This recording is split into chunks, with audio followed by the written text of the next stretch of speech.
Yo, what's up, bro? I'm gonna teach you guys how to squat 405 pounds. I hit 405 like last year. Actually, I think it was around this time last year. It took a minute to get there, but we got there. I'm gonna give you a few tips to get there.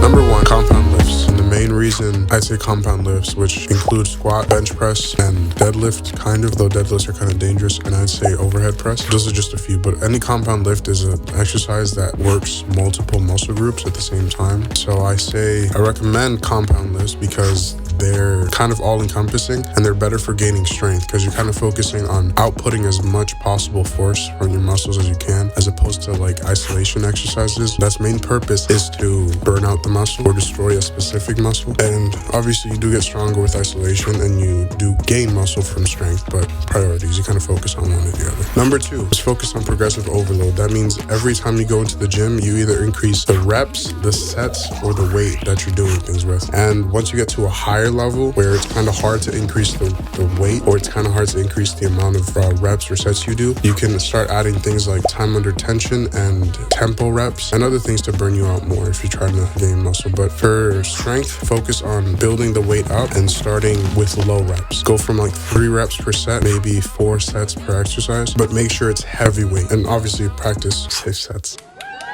because I don't want anyone trying to get 405. But go heavy enough that you can go for 3, maybe 4, but try to push yourself to the limit and then increase that limit until you get to 5, and then increase the weight and then go back down to 3. Number 3, optimize nutrition and hydration. Stay hydrated while you're working out.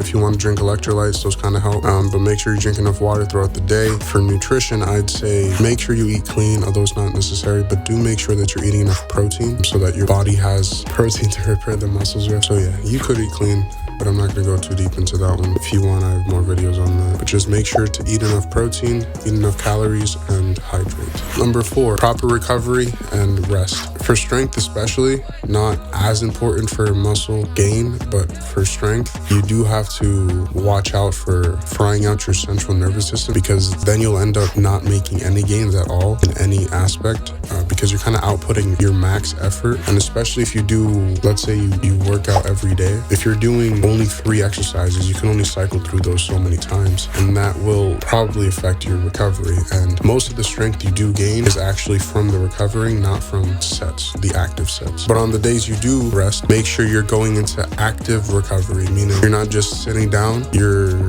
walking or you're doing light exercise, whether you're rowing, biking, but something that doesn't fatigue you too much, just to keep your heart rate going, preferably cardio, ideally not resistance training. Number 5, this is kind of optional, but you can do, once you get to more an advanced level, you can start doing periodization. That means kind of splitting your year or your quarters. You can split the amount of time you take doing each thing. So, and by each thing, I mean hypertrophy versus strength work. That means you spend a certain amount of time, let's say 6 months of the year, doing hypertrophy work. That could be, for example, from spring to summer. And then for fall and winter, you focus more on the strength side, because that's usually when people bulk up.